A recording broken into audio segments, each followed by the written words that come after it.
नमस्ते guys, welcome back to the channel. आजको video एकदम सिरियस र इम्पोर्टेन्ट टपिकमा छ, स्पेसली त्यो सबै स्टुडेन्टहरूको लागि जसलाई टेक्नोलोजी, ह्याकिङ, साइबर सिक्युरिटी वा आइटी फिल्डमा करियर बनाऊ भन्ने इन्ट्रेस्ट छ। आजसम्म तपाईँहरू धेरैजनाले इथिकल ह्याकिङ भन्ने वर्ड सुन्नुभएको छ होला, युट्युबमा भिडियोहरू हेर्नुभएको छ होला, ह्याकिङ सम्बन्धी वा मुभिजहरूमा ह्याकर देखेर इन्सपायर हुनुभएको छ होला। तर रियल लाइफमा यो के फिल्ड हो, कसरी स्टार्ट गर्ने, नेपालबाट पोसिबल छ कि छैन, र यो करियरमा एक्चुअल ग्रोथ हुन्छ कि हुँदैन भन्ने क्लियर पिक्चर धेरै कसैले नबुझेको हुनसक्छ। सो आजको भिडियोमा म तपाईँहरूलाई एकदम प्र्याक्टिकल र रियलिस्टिक वेमा step by step roadmap explain गर्नेछु। यो भिडियोमा कुनै फेक मोटिभेसन दिने छैन, न त अनरियलिस्टिक पर्मिस नै।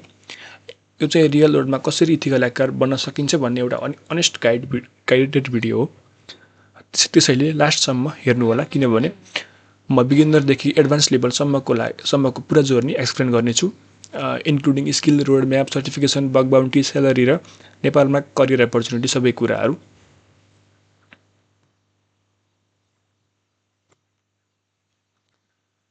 सबैभन्दा पहिला क्लियर गर्नुपर्छ कि इथिकल ह्याकर भनेको एक्ज्याक्टली के हो त। इथिकल ह्याकिङ भनेको चाहिँ इलिगल ह्याकिङ होइन, यो एउटा कम्प्लिटली लिगल र प्रोफेसनल साइबर सिक्युरिटी फिल्ड हो, जसमा कम्पनीजले इथिकल ह्याकरलाई पर्मिसन दिन्छ कि उनीहरूको सिस्टम, वेबसाइट, सर्भर वा नेटवर्क टेस्ट गर्न। यो ह्याकरको मेन गोल भनेको सिस्टमलाई तोड्ने होइन कि सिस्टममा भएको विक पोइन्ट फाइन्ड गरेर सिक्युरिटी इम्प्रुभ गर्ने हो। एउटा सिम्पल इक्जाम्पल नै बुझ्नु पर्दा इमेजिन गर्नुहोस्, एउटा ब्याङ्कको अनलाइन सिस्टम छ, जस्तै तपाईँ हामीले युज गर्ने अनलाइन ब्याङ्क एप छ। त्यो सिस्टममा यदि त्यो सिस्टममा सिक्युरिटी विक छ भने रियल ह्याकरले कस्टमरको डाटा स्टिल गर्न सक्छ। तर इथिकल ह्याकरले त्यो रियल ह्याकरले ह्याक गर्नुभन्दा पहिला त्यो सिस्टममा भएको विकनेसहरू पत्ता लगाएर रिपोर्ट गर्छ र त्यो फिक्स गर्न हेल्प गर्छ। सो बेसिकली इथिकल ह्याकर भनेको डिजिटल वर्ल्डको सिक्युरिटी गार्ड जस्तै हुन्, जुन उनीहरूले साइबर अट्याकबाट सिस्टमलाई प्रोटेक्ट गर्छन्। अब ह्याकर पनि डिफ्रेन्ट टाइपका हुन्छन्। व्हाइट हेट ह्याकर यो भनेको चाहिँ इथिकल ह्याकर हुन् जुन चाहिँ लिगल वेमा काम गर्छन्। अर्को हुन्छ black hate hacker, illegal hacker हुन् जुन चाहिँ डाटा स्टिल गर्ने, फ्रड र साइबर क्राइम गर्छन्। अनि अर्को छ ग्रे हेट ह्याकर, मिडल क्याटेगोरीमा पर्छन्, जुन कहिलेकाहीँ पर्मिसन बिना टेस्ट गर्छन्, तर मैले उनीहरूको इन्टेन्सन चाहिँ गलत हुँदैन। तर करियर पर्सपेक्टिभबाट हेर्दा चाहिँ सबैभन्दा सेफ र प्रोफेसनल पाथ भनेको इथिकल ह्याकिङ नै हो।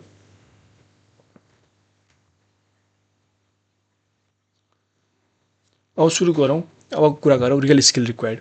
तपाईँहरूलाई अब इथिकल ह्याकिङ सुरु गरिरहँदा तपाईँहरूलाई के स्किल चाहिन्छ त, किनकि सबैभन्दा इम्पोर्टेन्ट कुरा त स्किल नै हो।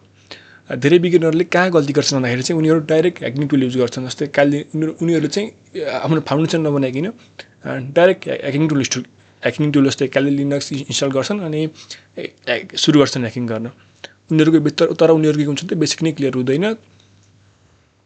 तर रियल ट्रुथ के हो भने चाहिँ स्ट्रङ फाउन्डेसन बिना इथिकल ह्याकिङमा सक्सेस पाउन एकदमै गाह्रो हुन्छ। सबैभन्दा पहिला कम्प्युटरको बेसिक अन्डरस्ट्यान्डिङ गर्नुपर्छ। अपरेटिङ सिस्टमले कसरी काम गर्छ, फाइल सिस्टम के हो, ब्राउजरले कसरी डाटा लोड गर्छ, कमान्ड लाइन के हो भनेर एकदम क्लियर हुनुपर्छ यसबारे। त्यसपछि नेक्स्ट स्टेपमा हामी नेटवर्किङमा आउनुपर्छ, किनकि नेटवर्किङ पनि एकदम इम्पोर्टेन्ट छ। किनकि इन्टरनेटले कसरी काम गर्छ बुझेन भने इथिकल ह्याकिङ बुझ्न पनि एकदम गाह्रो हुन्छ वा सक्दैन भन्दा पनि हुन्छ। आइपी एड्रेस भनेको के हो, डिएनएसले कसरी वर्क गर्छ, एचटिटीपी र एचटीटीपीएसमा के डिफ्रेन्स छ, राउटरले कसरी डाटा ट्रान्सफर गर्छ, पोर्ट के हो, टिसिपी आइपी के हो, यो सबै कन्सेप्ट पनि एकदम स्ट्रङ हुनुपर्छ। त्यसपछि लिनक्स आउँछ, स्पेसली काल लिनक्स। साइबर सिक्युरिटी फिल्डमा लिनक्स वाइडली युज हुन्छ। टर्मिनल कमान्ड जस्तै फाइल नेभिगेट गर्ने, पर्मिसन चेन्ज गर्ने, बेसिक सिस्टम अपरेसन प्र्याक्टिस गर्नुपर्छ लिनक्समा।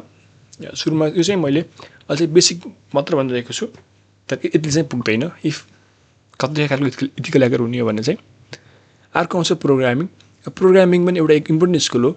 सबैलाई एक्सपर्ट प्रोग्रामर तपाईँहरूलाई इथिकल ह्याकिङमा एक्सपर्ट प्रोग्रामै बन्नुपर्छ भन्ने छैन। तर बेसिक पाइथन नलेज अटोमेसनको लागि, जाभा स्क्रिप्ट जस्तै वेब अन्डरस्ट्यान्डिङको लागि र एचटिएमएल सिएसएस वेबसाइटको कस्तो तपाईँलाई ह्याकिङ गरिराख्दाखेरि त्यो वेबसाइट त्यसको स्ट्रक्चर बुझ्नको लागि एचटिएमएल सिएसएस बुझ्नुभयो भने त्यसले पनि तपाईँको एउटा प्लस पोइन्ट वा हेल्पफुल हुन्छ। अनि लास्टमा आउँछ वेब सिक्युरिटी कन्सेप्ट, जहाँ रियल ह्याकिङको कोर हुन्छ। Webs top 10, XSS, SQL injection, authentication flow जस्ता भर्नेबिलिटिजहरू पर्छन् यसमा चाहिँ। यो सबै रियल वर्ल्ड ह्याकिङमा यो चाहिँ सबै रियल वर्ल्ड ह्याकिङमा युज हुन्छ। तपाईँहरूले प्र्याक्टिस पनि जस्तै विभिन्न टुलहरूको युज गरेर यसको यति बेसिक बनाइसकेपछि तपाईँहरूले डिफ्रेन्ट टुलहरूको युज गरेर तपाईँहरूले आफै प्र्याक्टिस पनि गर्न सक्नुहुन्छ। अब कसरी सुरु गर्ने त भनौँ। अब म तपाईँहरूलाई एकदम रियलिस्टिक लर्निङ जोर्नी एक्सप्लेन गर्छु। सुरुमा फेज वानमा हुन्छ फाउन्डेसन हो। यो स्टेजमा तपाईँहरूले कम्प्युटरको बेसिक नेटवर्किङ फन्डामेन्टल र लिनक्सको इन्ट्रोडक्सन सिक्नुहुन्छ। यो स्टेजमा स्पिडभन्दा पनि अन्डरस्ट्यान्डिङ के हुन्छ इम्पोर्टेन्ट हुन्छ। यसमा तपाईँहरूले जति टाइम दिएर जति आफ्नो कन्सेप्ट क्लियर बनाउनु भयो त्यति नै तपाईँहरूको लागि पछाडि फ्युचरमा आफ्नो करियरमा प्लस पोइन्ट हेल्पफुल हुन्छ। फेज 2 मा तपाईँलाई वेब डेभलपमेन्ट र प्रोग्रामिङ बेसिक सिक्नुपर्छ। जस्तै HTML, CSS, जाभास्क्रिप्ट जस्तो ल्याङ्ग्वेज कसरी वर्क गर्छ भन्ने बुझ्नुपर्छ। पाइथनको बेसिक स्क्रिप्टिङ पनि यही स्टेजमा स्टार्ट गर्न राम्रो हुन्छ। फेज 3 मा actual cyber security concept start हुन्छ। यहाँ तपाईँ एप्स टप 10 सिक्नुहुन्छ, वेबसाइट भर्नेबिलिटिज बुझ्नुहुन्छ र प्रपसुट जस्तो टुलको इन्ट्रोडक्सन लिन थाल्नुहुन्छ र पेन टेस्टिङको पनि बेसिक आइडिया डेभलप गर्नुहुन्छ। फेज 4 सबैभन्दा इम्पोर्टेन्ट हुन्छ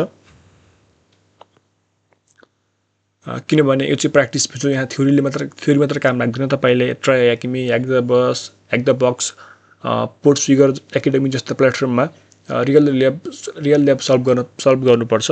यो फेजमा तपाईँले रियल ह्याकिङ जस्तो एक्सपिरियन्स गर्न पाउनुहुन्छ। अनि लास्ट फेजमा छ पोर्टफोलियो बिल्डिङ। गिटहबमा एकाउन्ट बनाएर प्रोजेक्ट अपलोड गर्ने, लिङ्कडिनमा प्रोफाइल प्रोफेसनल बनाएर कनेक्सन बढाउने, राइटअप्स र रिपोर्ट पब्लिस गर्ने। किनकि जब मार्केटमा प्रुफ अफ स्किल पनि एकदम इम्पोर्टेन्ट हुन्छ।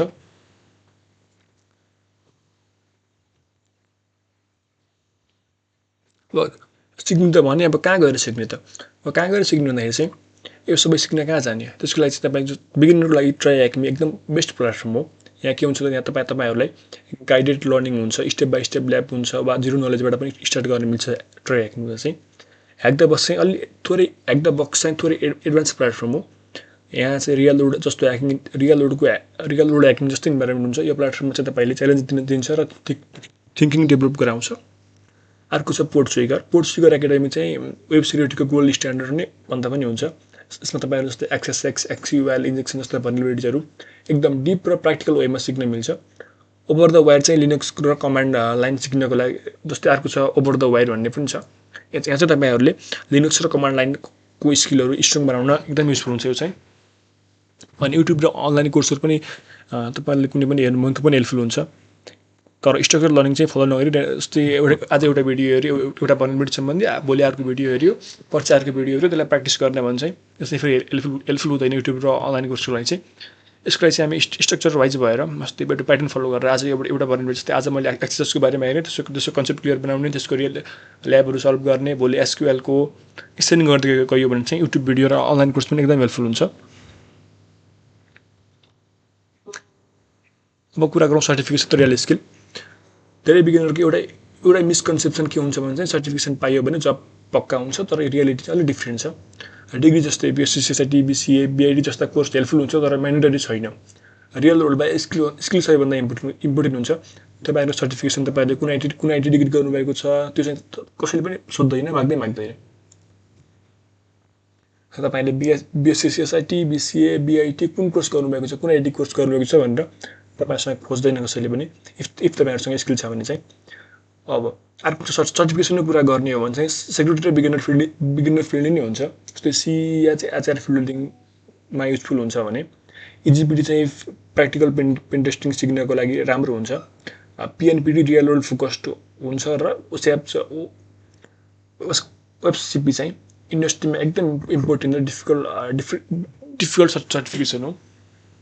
तर ट्रुथ के हो भने चाहिँ तपाईँहरूसँग सर्टिफिकेट चाहिँ पैसातिर लिइराख्नुपर्छ भन्ने छैन। जस्तो गिटहब प्रोजेक्ट, बग बाउन्टी रिपोर्टहरू र रियल लाइफ प्र्याक्टिसले पनि सर्टिफिकेसन हुँदा धेरै भ्यालु लाग्छ।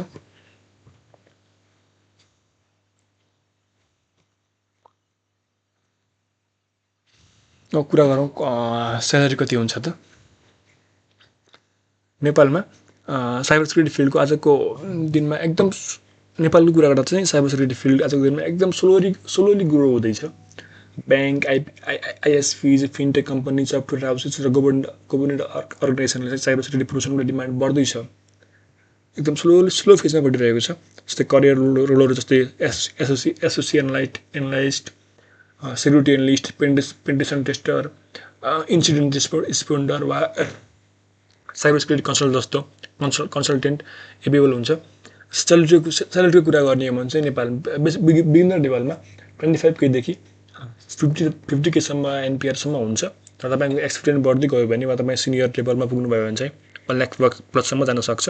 अनि रिमोट जबको थ्रुबाट चाहिँ तपाईँहरूले इन्टरनेसनल कम्पनीजहरूसँग काम गर्नुभयो भने चाहिँ डलरमा इन्कम जेनेरेट हुन्छ र अफकोर्स तपाईँहरूको पेमेन्ट पनि बढ्छ नै।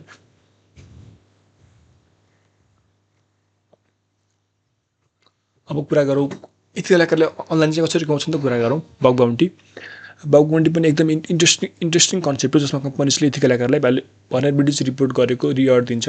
प्लेटफर्म जस्तै ह्याकर1, बगक्राउड वा इन्टिग्रिटीमा तपाईँ रेजिस्टर गरेर बग फाइन्ड गर्न सक्नुहुन्छ। तर यो फिल्डमा सक्सेस ओभरनाइट चाहिँ जस्तै मैले आज एकछिन बग बाउन्टी गर्छु अनि पैसा कमाउँछु भने चाहिँ हुँदैन। यसमा चाहिँ तपाईँलाई एकदम धेरै पेसेन्स लाग्छ, प्र्याक्टिस एकदम पेसेन्स लाग्छ। किनकि तपाईँको फर्स्ट रिवार्डमा तपाईँले एउटा फर्स्ट बग भेट्टाएर त्यसबाट तपाईँले केही रिवार्ड पाउन चाहिँ तपाईँहरूले एकदम धेरै नै मन्थ पनि लाग्न सक्छ। यस तपाईँको लक छैन भने, लक छ भने चाहिँ त्यो हुन्छ। यो चाहिँ एउटा पेसेन्ट हो, पेसेन्ट र स्किलको टाइमिङ मिल्नुपर्छ। तर बग बाउन्टीमा तपाईँहरूले कन्सिस्टेन्स, प्र्याक्टिस, डिप लर्निङ र क्युरियोसिटी छ भने भयो भने चाहिँ तपाईँ बग बाउन्टी एकदम पावरफुल इन्कम अफ सोर्स हुन्छ। इभन साइड हसल वा मेन इन्कम सोर्सको रूपमा पनि एकदम राम्रो हुन्छ। यो चाहिँ अब कुरा गरौँ कमन मिस्टेक, के मिस्टेक एभोइड गर्नु त। जब तपाईँ इथिकल ह्याकिङ करियर तपाईँहरूले स्टार्ट गर्दै हुनुहुन्छ भने चाहिँ अब के करियरलाई चाहिँ उयो गर्ने त भनेर कुरा गरौँ। जस्तै धेरै बिगिनरहरूले चाहिँ कमन मिस्टेक के गर्छन् भने चाहिँ के कमन मिस्टेक के गर्छन् जसले गर्दा उनीहरूको के हुन्छ त ग्रोथ स्लो हुन्छ भनेर कुरा गरौँ। सबैभन्दा ठुलो मिस्टेक भनेको चाहिँ युट्युबमा भिडियोहरू हेर्ने तर प्र्याक्टिस नगर्ने। किनकि साइबर सेक्युरिटी चाहिँ वाचिङ फिल्ड नभएर डुइङ फिल्ड हो। अर्को मिस्टेक भनेको चाहिँ फाउन्डेसन स्किप गर्नु नि हो। म्याक्सिमम् 90% जो चाहिँ फेल हुन्छन् उनीहरूले के गर्छन् फाउन्डेसनलाई स्किप गर्छन्। नेटवर्किङ र लिनक्स सिक्ने नि डाइरेक्टली ह्याकिङ स्टार्ट गर्नु एकदम इम्पोर्टेन्ट, एकदम रङ एप्रोच हो। अर्को चाहिँ इलिगल ह्याकिङ ट्राई गर्नु। सबैभन्दा डेन्जरस मिस्टेक हो यो चाहिँ, जसले करियर मात्र नभएर लाइफ नै रुइन पनि गर्न सक्छ।